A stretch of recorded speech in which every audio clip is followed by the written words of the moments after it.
Baker Botts, LLP provides podcasts for educational purposes only. They are not legal advice and are not intended to establish an attorney-client relationship. This communication may constitute attorney advertising.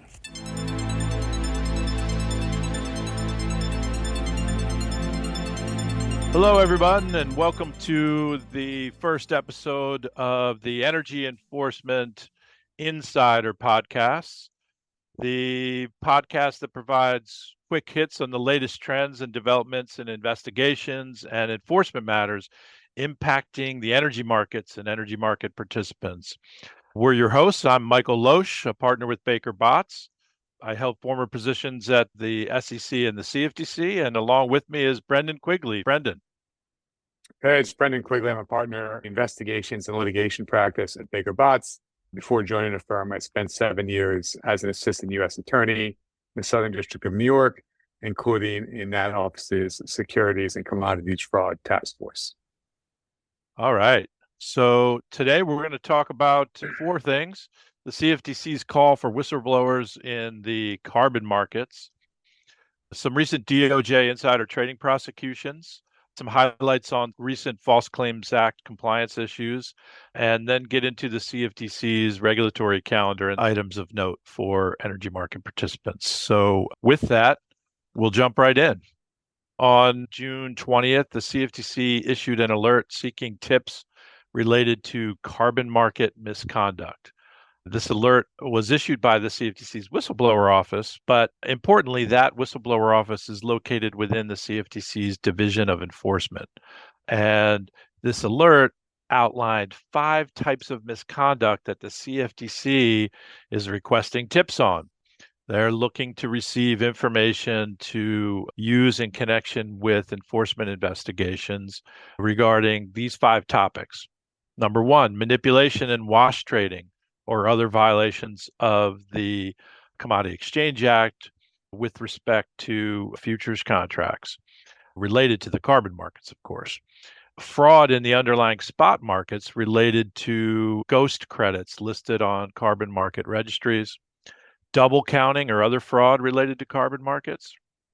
Fraudulent statements relating to material terms of carbon credits. For example, issues like quality, quantity, additionality, project type, methodology substantiating emissions claims, environmental benefits, just to name a few.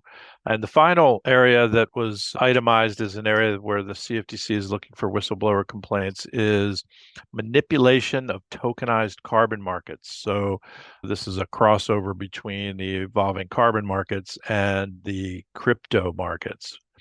Under the whistleblower program that the CFTC runs, individuals can be eligible for significant financial rewards for providing information. It's been a great source for tips and complaints regarding other areas, but this is a relatively new process for seeking those tips by putting out an alert on a specific substantive subject matter. Michael, how often are these whistleblower alerts? Did they come out frequently? The whistleblower alerts, they're not very common at all. Don't know whether this is a new trend or just a one-off occurrence, but it is significant because it signals that the CFTC is very focused on the carbon markets as an enforcement priority. Obviously, we've heard a lot about CFTC enforcement activity in different areas. I mean, I know you mentioned crypto before. Should the enforcement focus on carbon markets? Did that come as a surprise to you? No, it doesn't. It's been a consistent focus over the last maybe 18 months under this current commission. There have been a number of events. Last year in June of 2022, the CFTC held what they called a voluntary carbon markets convening to discuss issues related to supply and demand for carbon offsets and, a discussion of the CFTC's potential role in those markets. And around the same time last year, the CFTC issued a request for information on climate-related financial risks, which included questions concerning whether the voluntary carbon markets are susceptible to fraud, manipulation, and greenwashing. And then earlier this year in February, Commissioner Christy Goldsmith Romero proposed increasing the CFTC's enforcement resources to combat greenwashing and other forms of environmental market fraud.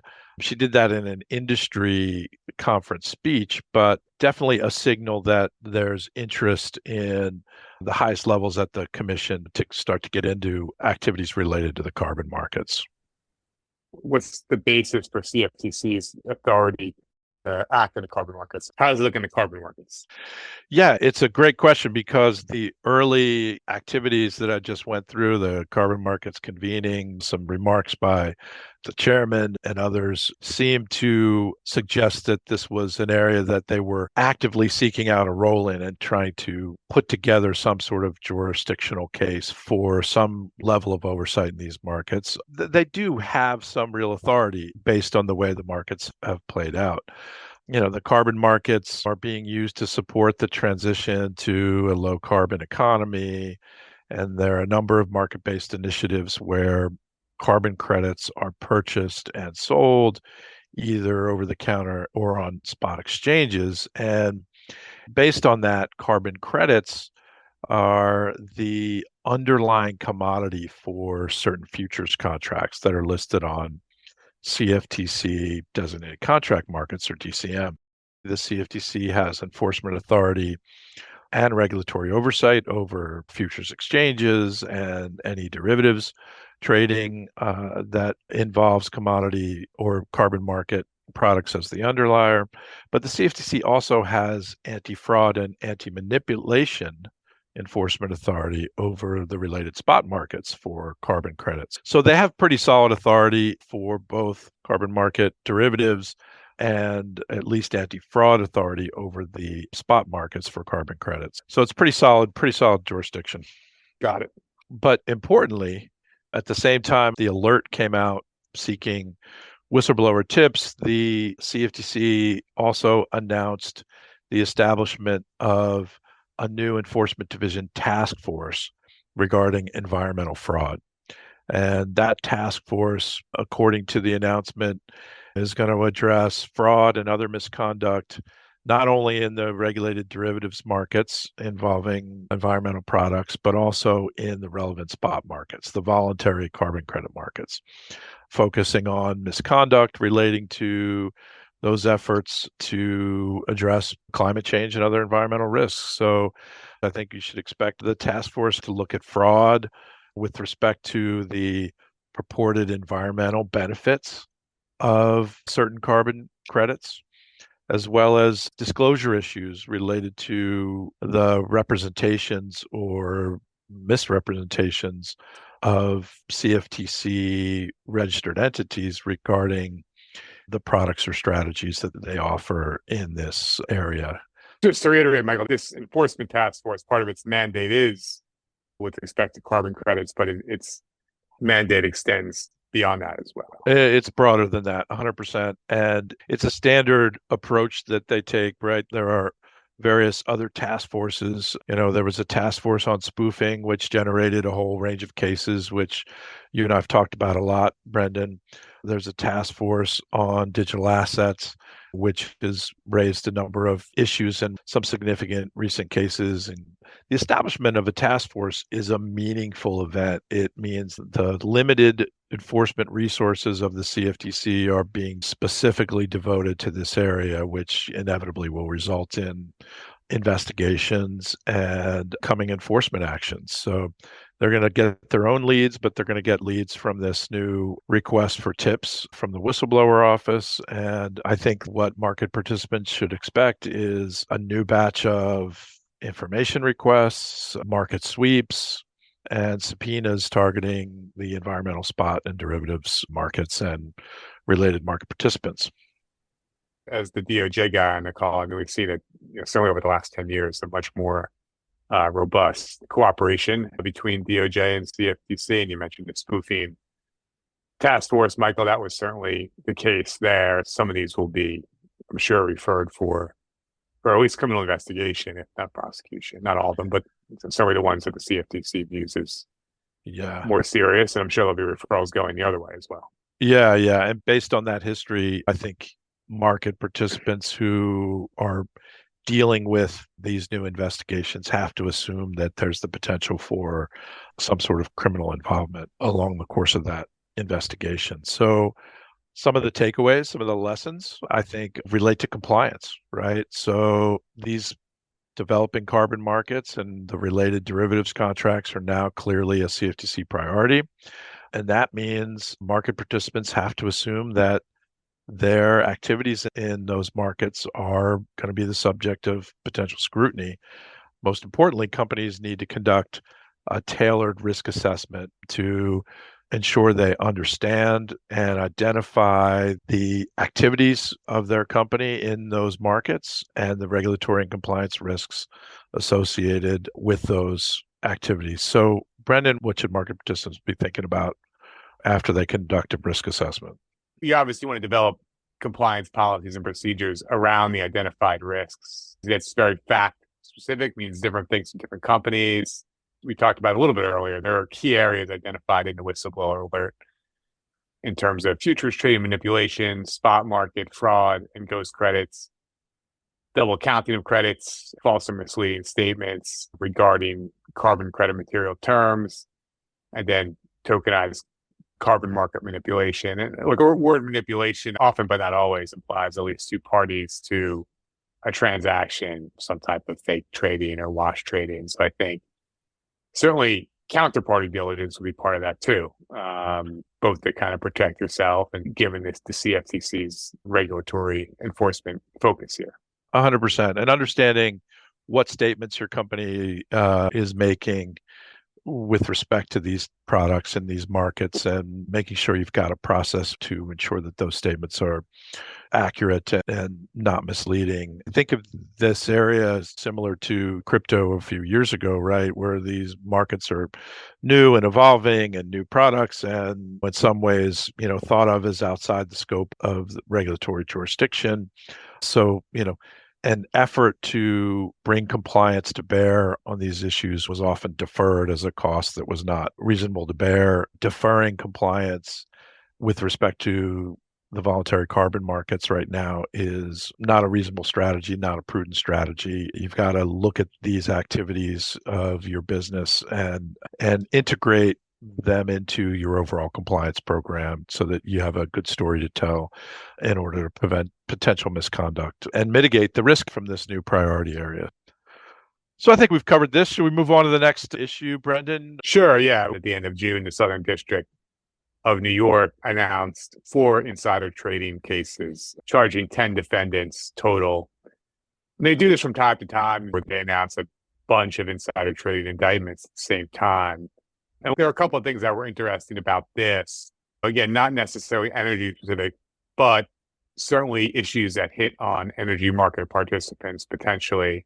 But there were 4 different indictments, and there are a number of fact patterns that tend to be common in the insider trading world without making light of these cases, probably very serious charges. But one of the cases involved an insider at a pharmaceutical company tipping off his friend about the results of clinical trials, allowing the friend to purchase securities of the pharmaceutical company before that announcement was made and then profit handsomely once the announcement was made by selling those shares.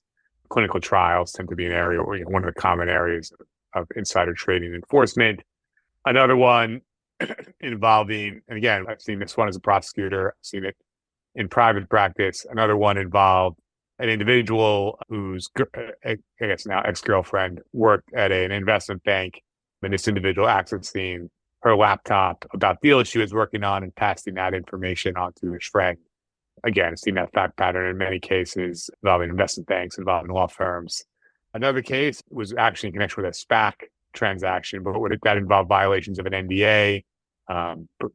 People had signed an NDA, get confidential deal information, and tipped their friends about that and traded ahead of that. And then the fourth involved another very common fact pattern. Corporate insider tips his friends ahead of a corporate acquisition. Friends go out and buy the stock. They even tip some of their friends and, again, profit handsomely when they sell the stock. These are all allegations that the government will have to prove beyond a reasonable doubt in trial. But just interesting, they fit into, there's probably only 8 or 10 fact patterns in insider trading cases that you tend to see again and again, and they manage to charge four of them here. I think another thing that's interesting on a little more substantive legal level is back in, I think, January or February, they'll put in the show notes, but criminal securities fraud, criminal insider trading prosecutions has kind of had a pendulum swing back and forth over the last 10 to 15 years. Traditionally, the government brought most of its insider trading prosecutions under Rule 10b-5, which is the workhorse securities fraud anti-fraud rule passed under the 1934 Act, kind of a general purpose fraud rule that courts have allowed to be used by the government to pursue insider trading based on the theory that the defendant violated a duty to the source of the information, right? There'd been some negative case law back around 2014 for the government in the Second Circuit, a case called United States v. Newman, that cast some doubt on the use of 10b-5, and particularly the use of 10b-5 as applied to what you would call downstream tippees, meaning individuals, not the insider themselves, but individuals who received information from the insider or who received information from somebody else who received information from the insider. As a result of that, the Southern District of New York, and obviously an alumnus of that office, but the office that brings many, an outsized number of the criminal insider trading prosecutions, started using more frequently another statute, Title 18 U.S. Code, Section 1348, which was passed as part of the Sarbanes-Oxley Act back in 2002. Again, a general purpose securities fraud statute modeled on the mail fraud or wire fraud statutes that focuses more, not so much on violation of a duty, but on the taking of property, insider trading, taking of property, taking of confidential information. Brendan, let me ask you, what's the takeaway from that change? What do you think that means for market participants? I think for market participants, the insider trading policies, it doesn't change. What it changes is it's more difficult for the government to base a case. And we have seen the FCC continue to do this in some insider trading cases on the breach of an insider trading policy, right? 1348 makes it easier in some ways for the government, but it also makes it harder because you have to show that taking a property. And where I was going was the Supreme Court has now, outside the insider trading context, cabined the definition of property. So in most of these cases that were recently charged, the government brought both 10b-5 and 1348 charges. They're actually theoretically allowed to do that. They can charge alternative theories, but I think it'll be interesting to see how this plays out going forward, that some of those charges are upheld and others aren't. I think in terms of the insider trading policy, I think that highlights from a compliance perspective. Again, we're still in this pseudo remote work environment in a lot of places, enforcing safeguarding confidential business information, safeguarding material non-public information. I think that is one of the main takeaways of these cases. And just the fact that, again, this shows that for executives, and if you're somebody who's in possession of material non-public information, you need to be really careful because this is an area the government's looking at, and you don't have to be charged to have an investigation be painful, right? You're kind of the chain of information. There's a good chance you'll get asked questions and it'll be painful and distracting, and people like us can help you through that, but let's prefer not to go down that road at all. Prosecutors are looking for different ways to ensure that they can get the result that they want. And yeah, it's definitely important for market participants to be aware and make sure that they take training seriously and continue to focus on risks in this area. Should we move on to False Claims Act? Sure. So the False Claims Act, for those who don't know, vast simplification here, imposes civil liability for submitting a false claim to the government or causing a false claim to be submitted, right? And the Supreme Court decided 2 False Claims Act cases this term. I'll talk about one of the 2. The second, I don't think is super relevant for compliance purposes, or at least for present purposes. It's more for a procedural decision. But the first one was a case, and really there the issue was the pharmaceutical company had submitted claims for Medicare reimbursement, and Medicare contracts and Medicaid regulations required them to submit claims for reimbursement at their usual and customary prices. And long story short, there was a whole debate about what was a usual and customary price. Was that the discounted price? Was that the full price? Ultimately, the Supreme Court held that you could not defend a False Claims Act claim or defend a False Claims Act case by saying you interpreted an ambiguous regulation in a objectively reasonable manner. And instead, what courts and finders of fact should look at was the defendant's subjective state of mind at the time. And under the False Claims Act, the government does not need to show an intent to defraud. They just need to show either actual knowledge, reckless disregard for the truth of the statement, or deliberate ignorance of the truth of the statement. So this resolved kind of a mini circuit split. The Seventh Circuit held that you could defend a False Claims Act case by showing you made an objectively reasonable interpretation. The Supreme Court said no. The majority view is the right one, that you need to look at the subjective state of mind, to the extent a company can have a subjective state of mind, right, in submitting the claim. Well, I think this has some practical consequences for the energy industry, given all the grant and loan programs that are out there. Keep in mind that the False Claims Act case can be based on both on express representations to the government and implied representations. So any type of representation to the government could be a False Claims Act case if it was submitted in connection with a payment or seeking money from the government, right? We've seen this in other areas, like the PPP a few years ago. I think it is important for companies, if they're submitting for a grant or a loan or some type of government funding, and they're faced with some ambiguous question or ambiguous interpretation, to consider documenting why they believe that regulation, that interpretation, that language should be interpreted in a particular way. And doing that ideally in a non-privileged fashion. So if there is ever a civil investigative demand about a false claims in that case, you can point to that interpretation and show that we certainly didn't have actual knowledge that the claim was false, and we weren't deliberately ignorant, nor did we recklessly disregard the truth of the falsity of the claim, because we undertake a good faith analysis of what we're saying, and this is where we landed. That was a reasonable interpretation. So a subjectively reasonable interpretation. And it was our interpretation, right? Our actual interpretation, not a post hoc, objectively reasonable interpretation. Yeah, that's a great suggestion there, and providing that kind of a contemporaneous backup of the decision-making process at the time. It's often difficult to implement, but if you work that into your regular processes and make it part of your procedures, it can pay good dividends down the line. Yeah. And so we'll see how that plays out. I do expect as more government funding comes out, we will see more False Claims Act investigations in the energy industry, where there'll be cases brought. It remains to be seen, but I do think the False Claims Act tends to follow where the government's money is going. Yeah, 100%. So why don't we move on and get to our final topic and close it up for the day? So a few items on the CFTC's regulatory calendar that are of note. First off, the CFTC has a number of advisory committees. They all have meetings in July. There are a few of them coming up. The Global Markets Advisory Committee meeting is on July 17th. Those are always interesting and useful for market participants to follow, so recommend those to you. But circling back from our initial conversation regarding the voluntary carbon markets, the CFTC will be holding on July 19th its second voluntary carbon markets convening.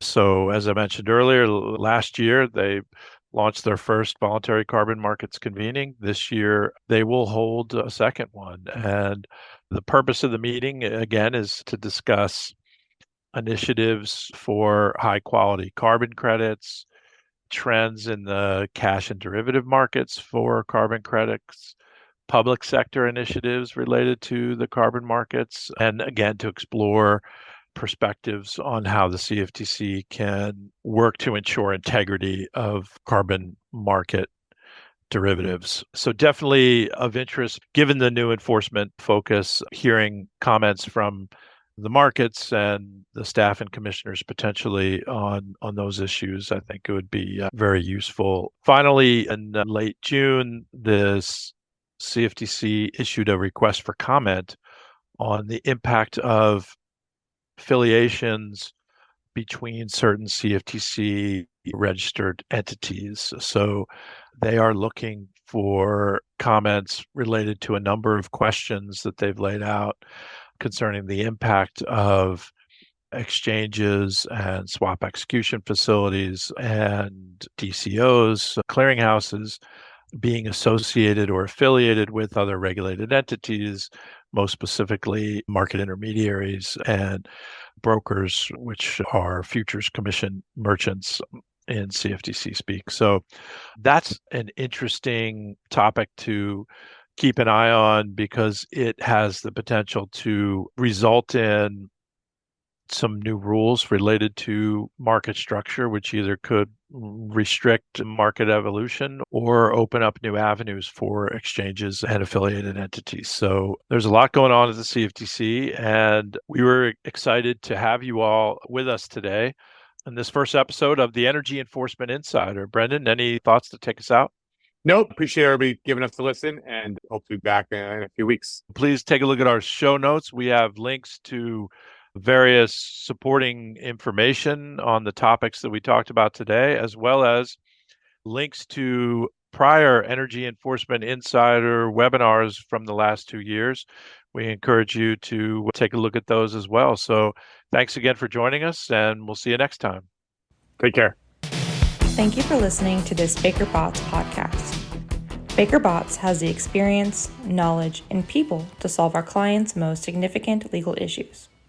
For more information on Baker Botts practices, please visit us at bakerbotts.com. This presentation is provided by Baker Botts LLP for educational and informational purposes only. It is not legal advice and is not intended to establish an attorney-client relationship. Under the rules of certain jurisdictions, this communication may constitute attorney advertising.